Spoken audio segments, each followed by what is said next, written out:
kapatid, for today, we're gonna prepare shrimp boiled with Cajun sauce. So, kung mapapansin ninyo, shrimp lang yung gagamitin natin. Diba yung iba, meron silang seafood, which means merong iba't ibang klase ng seafood na kasama, like crab, mussels. So, yun. So, sa atin, shrimp lang yung gagamitin natin. So, for this recipe, kailangan natin ng, of course, definitely yung shrimp. Then, meron tayo ditong slice ng stalk ng onion leaves. And then, meron din tayong ordinary sausage na po ito, if you want. Kasi wala kaming makuhang sausage talaga na yung malalaki. So, ito na lang muna. Then, a lot of garlic. Then, meron din tayo rin slices ng onion leaves. And then, yung ating corn cob plus lemon. And of course, the butter. We will also be needing the garlic powder, pepper, salt, and then this is the Tabasco para medyo, kung gusto niyo medyo spicy. And of course, yung ating pampasarap ng Cajun seasoning. Okay? So, kailangan po muna nating magpakulo ng water. Ito po. So, once na kumulo na yan, then pwede na natin ilagay yung ating shrimp. I-boil lang natin sila until mag-turn ng color pink at the same time with the sausage. So guys, maya-maya ulit, balikan ko kayo. So, i-ano ko lang muna itong ating pinapakulong water. A few moments later. So guys, ito na nga po, nilagay ko na sa boiling water yung ating shrimp. Mapapansin niyo, nag-iiba na yung color niya. So let's just wait until na maging pink lahat ang color nito. Siguro around 3 to 5 minutes lang siya. Kasi iluluto pa naman natin siya mamaya. So, ayan po. Nilagyan ko siya ng lemon para pang ano lang ng lasa, yung balanse, or pantanggal ng lansa. So, ayan. So, once na mag-turn pink na lahat yan, tatanggalin na natin siya and siset aside natin, and then isusunod na naman natin i-boil yung sausages. A few minutes later. So, yan guys, makikita ninyo, na-boil ko na po yung sausage and yung shrimp. So, actually, yung corn cob is ano na rin yan, binoil ko na rin kanina. Ito na yung mga nabibiling frozen kasi wala naman kami mabili rito talaga na fresh. So, ito yung mga frozen corn cob. So, binoil ko lang siya ng mga siguro 5 to 7 minutes. So, okay na yon, malambot na siya. So, now, gagawa na tayo ngayon ng ating sauce. So, paiinitin lang muna natin ito. Okay. So, of course, we will be needing the butter. Pero sa akin po, para kasi di ba pag yung butter, diniretso ninyo, minsan nasusunog. So, what I'm doing is, I'm putting a little bit of olive oil para hindi masunog agad yung butter. And then, medyo low heat lang tayo. So, na mainit na, pwede na natin lagyan ng olive oil. Okay. Medyo antay lang natin konti uminit.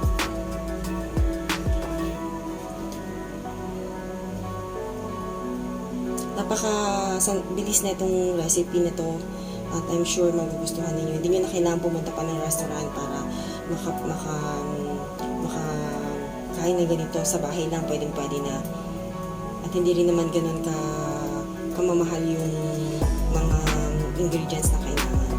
So now guys, pwede na siguro mainit na. So just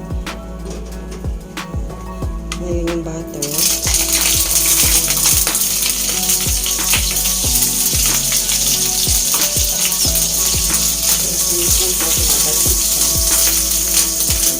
Hinaan pa natin ang ating apoy.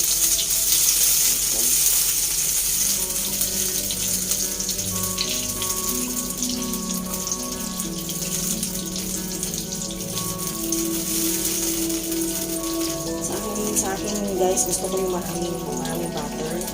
Kasi masarap siyang sauce sa kanin. Alam niyo na.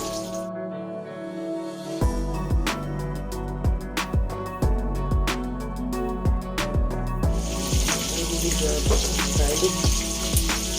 Yung ginamit kong garlic is isang buong malaking ulo.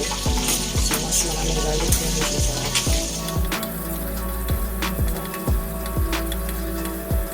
ayan guys, pari na yan. Ulo po na. So, pour in on my garlic. Medyo nakasin natin ng konti.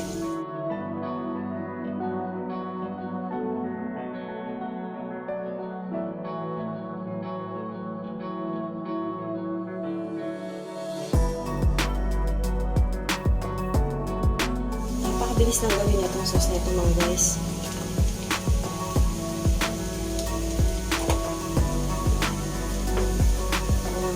Hindi siya ganun komplikado. Kasi meron na tayong ready Cajun seasoning. So medyo complicated pagka wala ka pang ready na Cajun seasoning. So now, meron na tayo. So yun na, napakadali na gawin.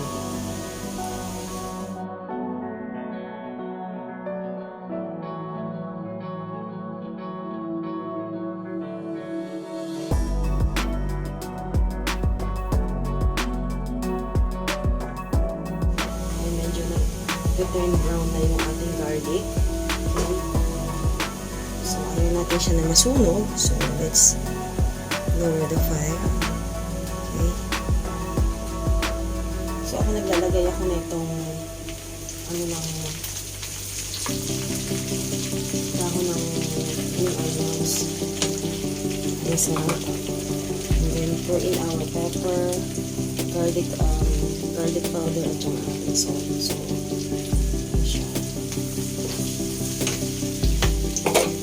and of course, yung ating Cajun sauce.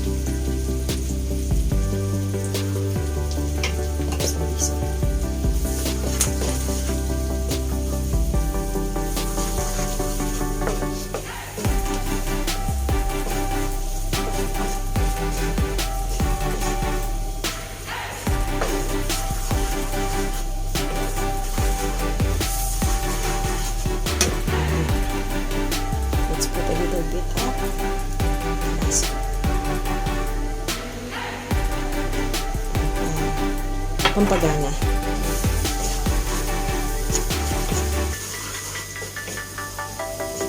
So, yan na guys yung ating sauce. So, set aside lang natin. Then, i-transfer ko lang sa ibang lalagyan yung ating shrimp and ating sausage para maibuhos natin yung sauce para tsaka yung corn. Then, after that, it's ready. A few moments later. So, ito na guys, nilipat ko na siya sa isang lalagyan. Kasama na sila. Okay. So, ganyan na. And then, let's pour the sauce yung ginawa natin kanina.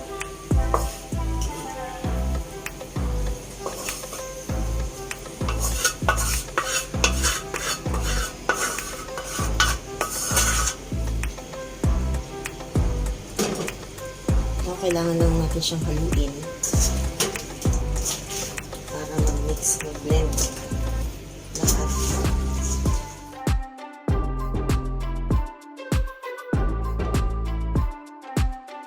And then,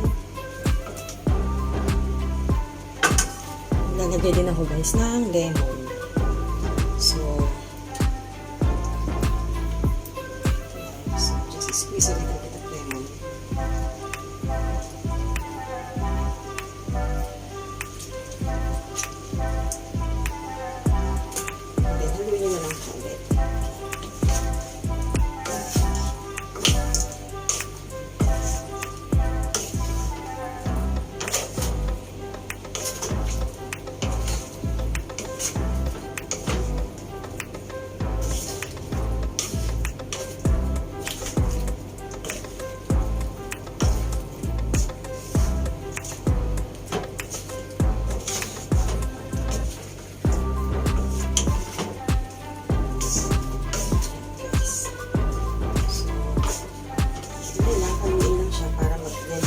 yung ginawa natin sauce sa lahat ng sa corn, sa shrimp, sa sausage.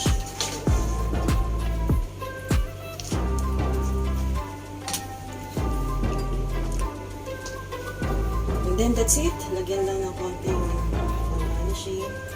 Okay. And this is the finished product.